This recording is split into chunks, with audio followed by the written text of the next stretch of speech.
Kamusta na po kayong muli, mga ginigiliw po naming mga taga-subaybay? Ako po, si kapatid na Jerry Lapira, at ito po ang programang In Search of Truth. Sa pagkakataong ito ay inaanyayahan po namin kayo na samahan nyo kami sa may kalahating oras ng palatuntunang ito. At nawa po, ang ganitong mga programa ng Iglesia ni Cristo ay makatulong po sa inyong ginagawang mga pagsusuri.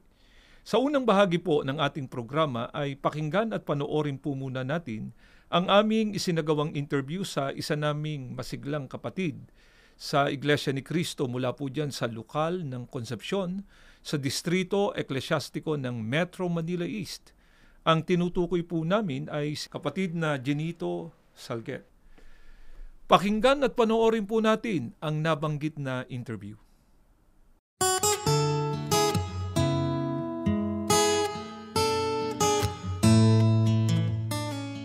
Ako'y nagpapasalamat sa iyo, aking Ama, kapag ako'y nanghihina, umiiyak at nasasaktan. Ika'y laging handa magpadama. Ako po si kapatid na Jenito Salguet, taga-lokal po ng Concepcion, distrito po ng Metro Manila East. Ang tungkulin ko po ay Pangulong Lupon sa Pananalapi. Ako po'y nakapagtapos ng computer technician at computer science po. At ngayon po'y may negosyo po kami ng aking asawa. Ang pangalan po ng aking asawa ay si kapatid na Lydia Salguet. May tungkulin po siya sa Pananalapi sa lokal ng Concepcion. At nagkaroon po kami ng 3 anak, 2 babae po at saka 1 lalaki. Ako po ay dating Katoliko at ang ginagawa po namin noon ay kami po ay naglalakad magmula po sa aming bahay hanggang sa Antipolo kapag araw po ng tinatawag nilang mahal na araw o Holy Week.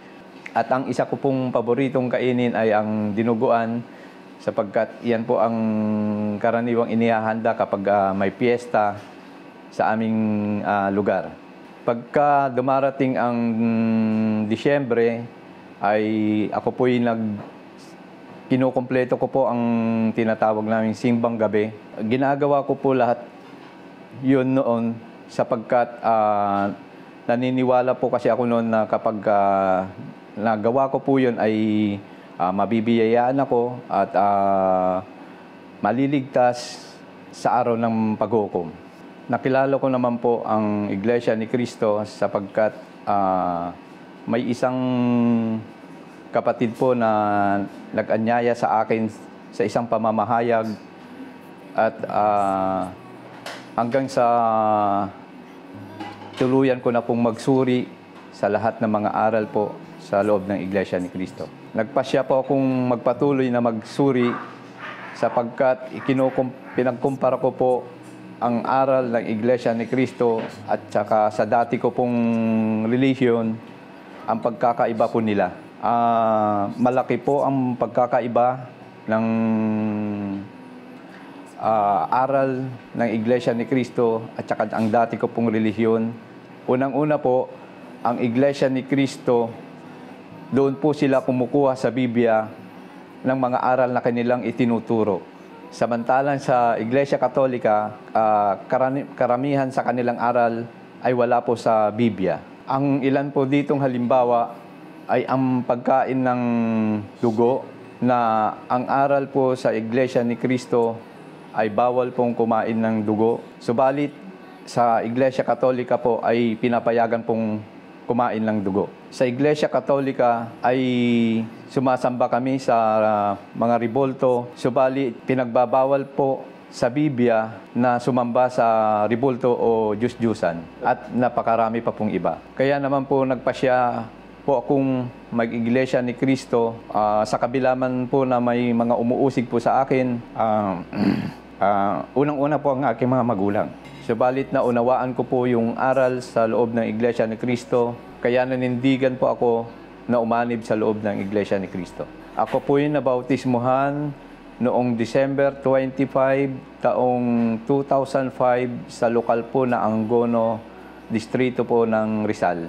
Sa araw po ng aking bautismo ay masayang-masaya po ako sapagkat magiging tunay na alagad na po ako ng ating Panginoong Diyos. Kaya po nung mabautismuhan po ako ay ang una-una ko pong ipinanalangin ay patatagin ang aking pananampalataya at mamalagi ako dito sa loob ng Iglesia ni Cristo. Kaya po nung ako'y Iglesia Katolika ay masigla ako, mas hinigitan ko po ngayong naging ako'y Iglesia ni Cristo sapagkat ang paglilingkod ko po sa Iglesia ni Cristo ay alam ko pong magdadala ito sa aking kaligtasan pagdating ng araw ng paghukom.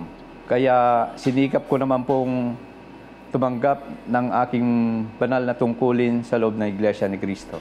Masarap na masarap ang maglingkod sa loob ng Iglesia ni Cristo sapagkat alam kong dito ako maliligtas. Dito ko po naranasan ang pagsama ng ating Panginoong Diyos. Binigyan po niya ako ng magandang hanap buhay, mapayapang pamilya, at sama-sama kaming naglilingkod sa ating Panginoong Diyos. Lumipas ang maraming taon, napatunayan ko na hindi ako nagkamali sa aking pag-anib sa loob ng Iglesia ni Cristo. Sapagkat natiyak ko na nandito ang katotohanan para sa aking ikaliligtas. Kaya pangako po sa ating Panginoong Diyos na ako'y maglilingkod sa Kanya hanggang sa wakas ng aking buhay. Ako po si kapatid na Ginito Salget, ikinararangal ko po na ako'y isang Iglesia ni Cristo. Ang napakinggan at napanood po natin ay ang aming isinagawang interview kay mula po dyan sa lokal ng Concepcion sa Distrito Eklesyastiko ng Metro Manila East. At sa aming pong pagbabalik ay isasagawa na po natin ang pag-aaral ng mga salita ng ating Panginoong Diyos. Huwag po kayong bibitiw. Magbabalik po ang programang ito. Magpapakilala lamang po ang aming himpilan. Nakikinig kayo sa Iglesia ni Cristo Radio, DZEM 954, ang tinig ng katotohanan.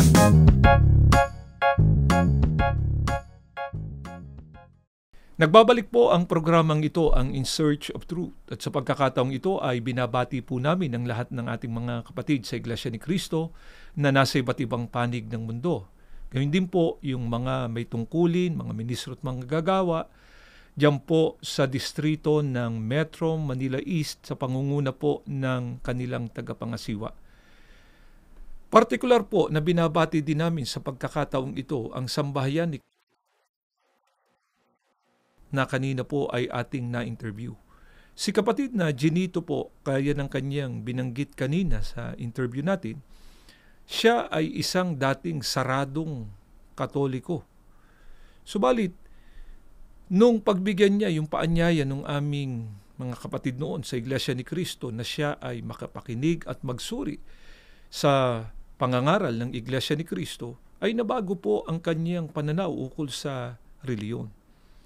Na gawa niyang ikumpara kasi yung dating paniniwala, yung mga aral na kanyang sinusunod noon nung siya ay Katoliko, sa mga aral na kanyang napakinggan noon sa Iglesia ni Cristo. At isa ang kanyang naging konklusyon sa kanyang ginawang pagsusuri at sa kanyang ginawang pagkukumpara. Naririto sa Iglesia ni Cristo ang katotohanang aral. Kaya hindi na siya nagdalawang isipan na itakwil yung dati niyang paniniwala, iniwan niya yung kanyang pagiging Katoliko at siya ay pumayag na dumaan sa proseso ng pag-anib sa Iglesia ni Cristo, dinoktrinahan siya at nang lubos niyang sampalatayanan ng mga aral ng Iglesia ni Cristo na itinuro sa kanya, dumating ang pagkakataon na siya ay tumanggap ng banal na bautismo at naging ganap na kaanib sa Iglesia ni Cristo. Mga mahal po naming mga taga-subaybay, napakahalaga po kasi na magawa muna natin ang isang malalim na pagsusuri tungkol sa reliyon na ating kinabibilangan. Nasa katotohanan kaya tayo? O ang mga aral na itinuturo sa atin, baka kasinungalingan? Bakit po mahalaga na magawa natin yung tamang pagsusuri. Sapagkat meron pong itinuro ang mga apostol na kasamaan kapag ang pinaniwala ang aral natin ay kasinungalingan. At itinuro din ng mga apostol kung ano ang kabutihan kapag ang tinanggap nating aral ay katotohanan. Pakinggan po natin dito po sa 2 Tesalonica sa 2, ang mga talata po ay 10 hanggang 12. At gagamit siya ng lahat ng uri ng pandaraya sa mga mapapahamak, mga taong maliligtas sana kung kanilang tinanggap at inibig ang katotohanan. Sapagkat hindi nila tinanggap ang katotohanan, ipinaubaya ng Diyos na sila'y malinlang ng espiritu ng kamalian at papaniwalain sa kasinungalingan, upang maparusahan ang lahat ng pumili sa kasamaan sa halip na tumanggap sa katotohanan. Napansin niyo po ba sa pahayag na ito ni Apostol Pablo? Ang tao kapag ang kanyang tinanggap ay kasinungalingan, tiyak mapapahamak siya. Kabilang siya dun sa mga mapaparusahan pagdating po ng araw ng paghuhukom. Pero kapag tinanggap naman yung katotohanan, sila rin po yung mga tao na magtatamo ng kaligtasan. Hindi po ba kaya tayo nagre-reliyon, mga kaibigan? Kaya nating ginagawa ang mga paglilingkod sa ating Panginoong Diyos. Ang isa sa dahilan nun ay gusto nating maligtas. Wala naman po sigurong matinong tao ang pag-iisip na magsasabi na kaya siya naglilingkod sa ating Panginoong Diyos, gusto niyang mapahamak. Nagkakaisa po tayo na ang gusto natin, maligtas tayo. Pero para tayo'y maligtas, dapat katotohanang aral ang dapat nating matanggap at ating sampalatayanan at sundin sa ating buhay, sa ating ginagawang mga pagsamba at paglilingkod sa ating Panginoong Diyos. Kaya nga po, inaanyayahan namin kayo suriin ninyo ang mga aral ng Iglesia ni Cristo at ikumpara po ninyo sa mga aral na ngayon ay inyong sinasampalatayanan at tinatanggap diyan sa reliyon na ngayon po ay inyong kinabibilangan. Ang isa nga po sa gumawa nito ay si kapatid na Genito Alguet na kanina po ay ating na-interview. Ikinumpara niya yung aral ng Iglesia ni Cristo sa dati niyang aral na pinaniniwalaan sa Iglesia Katolika. Ngayon, ang isa po sa mga aral na kanyang napakinggan ay ang ukol po sa pagbabawal ng Diyos, sa pagluhod at pagsamba sa mga ribulto at mga larawan. Meron nga po bang itinuturo ang banal na kasulatan na pagbabawal ng ating Panginoong Diyos sa pagluhod at pagsamba sa mga ribulto at mga larawan? Meron po. Pakinggan nating mabuti ito. Dito po sa Exodo, sa 23 hanggang 5, ay ganito po ang maliwanag na pagtuturo sa atin. Huwag kayong magkakaroon ng ibang Diyos maliban sa akin. Huwag kayong magkakaroon ng Diyos-Diyusan o kaya'y larawan o ribulto ng anumang nilalang na nasa himpapawid, nasa lupa o nasa tubig.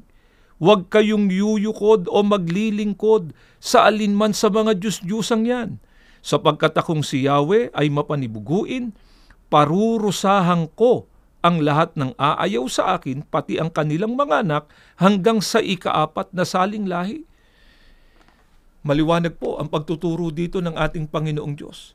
Huwag anya kayong magkakaroon ng Diyos-Diyusan o kaya'y larawan o ribulto ng anumang nilalang na nasa himpapawid, nasa lupa o nasa tubig, na pagkatapos gawin, yun anya ang kanilang niyuyukuran at pinaglilingkuran.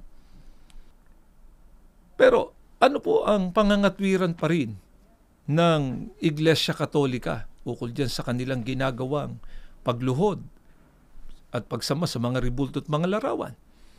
Na yan daw po ay aplikable lamang sa panahon ng bayang Israel.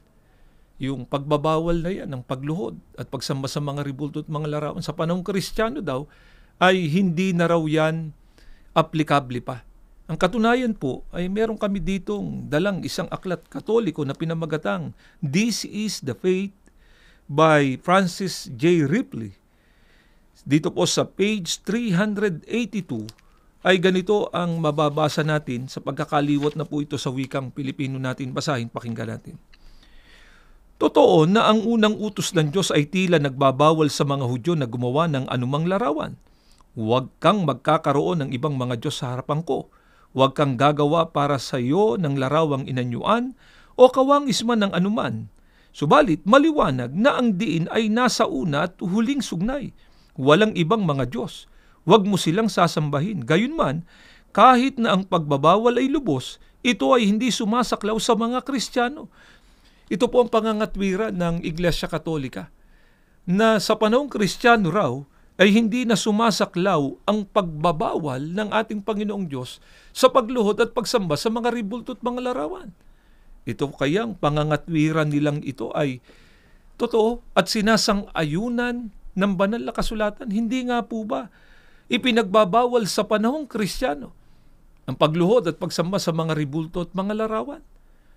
Pakinggan natin ang nakasulat dito po sa Aklat ng Mga Gawa, 17, ang mga talata po ay 29 hanggang 30, ay ganito ang ating mababasa. Pakinggan ninyo.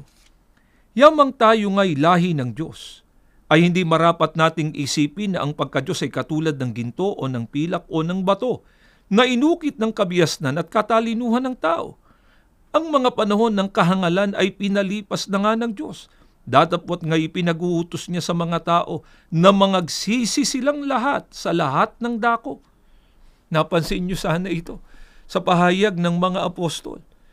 Yamang tayo anyay lahi ng Diyos, hindi marapat nating isipin na ang pagka-Diyos ay katulad anya ng ginto o ng pilak o ng bato na inukit ng kabiasnan at katalinuhan ng tao. Iisipin pa lang po ito eh. Bawal na.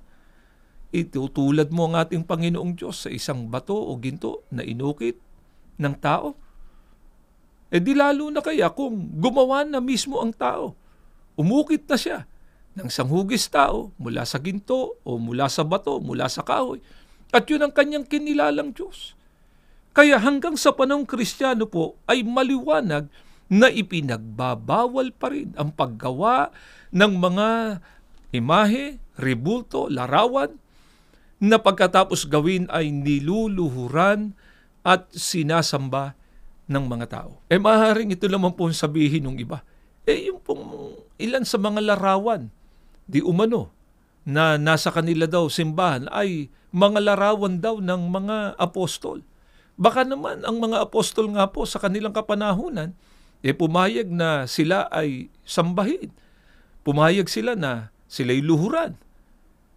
Pakinggan ninyo at meron kaming babasahing isang pangyayari sa panahon ng mga apostol na dito ay meron tayong matututuhan. Pakinggan po ninyo dito po sa Aklat ng Mga Gawa, sa 10:25 hanggang 26 ay ganito ang ating mababasa. At nangyari na pagpasok ni Pedro ay sinalubong siya ni Cornelio at nagpatira pa sa kanyang paanan at siya'y sinamba. Dadapwat itinindig siya ni Pedro na sinasabi, magtindig ka, ako man ay tao rin. Ito po ay tagpo na si Apostol Pedro ay nagturot ng aral sa sambahayan ni Cornelio. At nung sa unang pagkakataong sila ay magkita, ang ginawa ni Cornelio ay nagpatira pa sa paanan at sinamba niya si Apostol Pedro. Ano ang ginawa ni Apostol Pedro? Ang sabi ni Apostol Pedro, magtindig kaan niya, ako man ay tao rin. Sinansala, sinaway ni Apostol Pedro itong si Cornelio sa kanyang ginagawa. Bakit niya ito binibigyan ng diin? Sapagkat ang dapat niyang sambahin, ang dapat ngang luhuran at paglingkuran ay ang nag-iisang tunay na Diyos, walang iba kundi ang Ama. Kaya nga po, sa panahon ng mga apostol, inakay nila ang mga tao noon na sumasamba sa mga ribulto at mga larawan na mga balik loob sa tunay na Diyos, na ang nag-iisang tunay na Diyos ay walang iba kundi ang Ama. Ngayon, tungkol naman po dito sa pagsamba at pagluhod sa mga ribulto at mga larawan, ay meron pong pagtanggi na ginagawa pa rin ang Iglesia Katolika.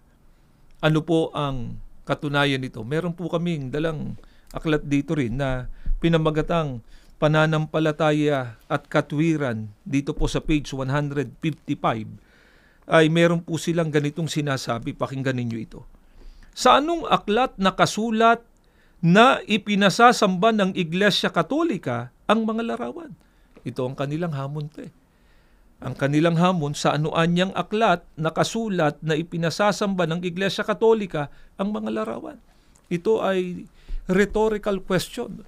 Nasasagot na rin yung kanyang katanungan. Parang gusto nilang sabihin na wala daw mababasang anumang aklat ng Iglesia Katolika na doon ay sinasabi ng kanilang tagapagturo na sila'y sumasama sa mga ribulto at mga larawan.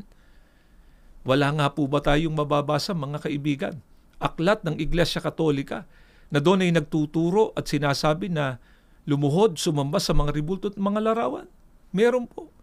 Ito pong Catechism of Christian Doctrine na sinulat po ni Rufino J. Santos sa page 87. Ay ganito ang ating mababasa, sa pagkakaliwat na rin po ito sa wikang Pilipino. Pakinggan natin ito. Ang pagsamba sa mga santo ay uko lamang sa kanilang katauhan. Hindi, sumasaklaw rin ito sa kanilang mga relikya at mga larawan. Ano ang tinatawag nating mga relikya? Tinatawag nating mga relikya ang labi ng katawan ng mga santo na pinapaging banal o inihanda sa pagiging banal ng iglesia. Ang mga bagay na naging pag-aari ng mga santo o yaong napadaiti sa kanilang mga katawan tulad ng kanilang kasuotan, mga taol at iba pa. Ito po ang isa pang aklat nila na nagpapatotoo na itinuturo nila sa kanilang mga kaanib sa Iglesia Katolika na ang pagsamba, pagluhod sa mga ribulto at mga larawan ay dapat nilang gawin. Sabi nga dito, yung bang pagsamba sa mga santo ay uko lamang sa kanilang kataon, hindi anya, kundi pati na doon sa kanilang mga relikya. Ano raw po ba yung tinatawag na relikya? Ito yung labi ng katawan ng mga santo na pinapaging banal, ang mga bagay anya na naging pag-aari ng mga santo na napataiti sa kanilang katawan. Ang halimbawa pa nga, yung kasuotan daw nila, mga taol at iba pa.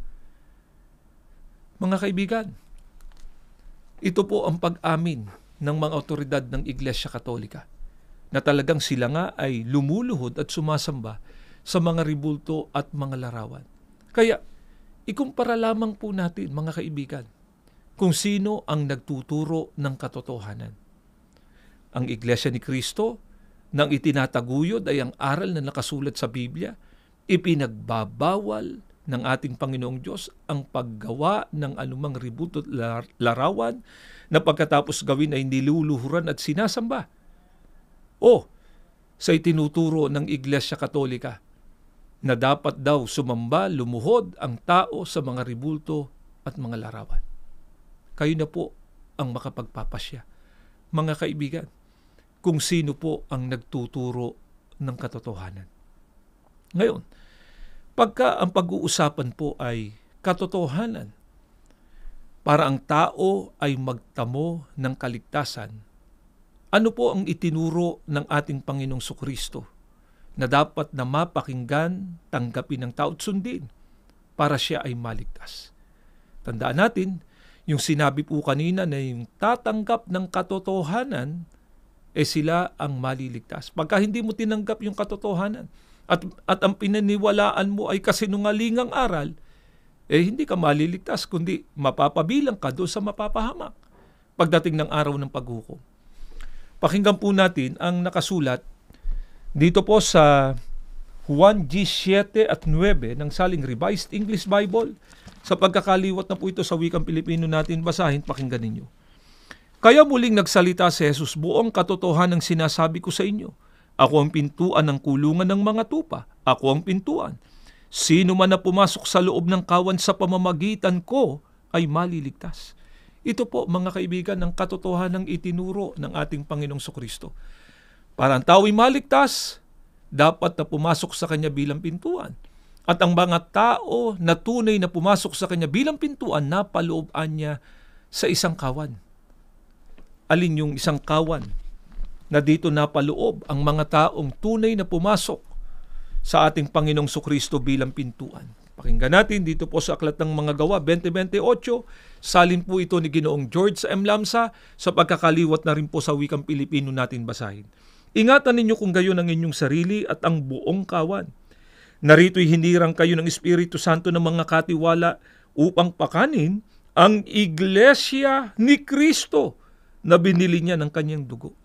Ang kawan po ay ang Iglesia ni Kristo. Kaya isa po sa katotohanan na dapat na mapakinggan, tanggapin, ganapin ng tao at lubos niyang sampalatayanan para siya ay maligtas. Kailangan niya po na pumasok o umanib sa tunay na Iglesia ni Kristo. Kaya pagkatapos pong itakwil, iwanan yung dating mga maling aral sa dating reliyon na kinabibilangan, ang dapat naman pong gawin ng tao, pumayag siyang maging kaanib, mapaloob sa tunay na Iglesia ni Kristo. Ito nga po ang ginawa ni kapatid na Ginito Alguet. Hindi lamang niya itinakwil, iniwan yung dati niyang reliyon, ang Iglesia Katolika, kundi pumayag siya na maging kaanib sa loob ng Iglesia ni Kristo. At ngayon, na siya ay kaanib na dito sa Iglesia ni Kristo na ipangako ni kapatid na Ginito, siya kasama ng kanyang buong sambahayan, hindi na siya aalis dito sa Iglesia ni Kristo sapagkat alam niya, nandito lamang ang katotohanan. Dito sa loob ng Iglesia ni Kristo, dito niya matatamo at ng kanyang sambahayan ang pangako ng ating Panginoong Diyos at ng ating Panginoong Kristo na kaligtasan pagdating po ng araw ng paghukom. Kaya nga po si kapatid na Ginito ay merong paanyaya sa mga nakikinig at sumusubaybay ngayon na hindi pa kaanib sa Iglesia ni Kristo. Pakinggan at panoorin po natin ito.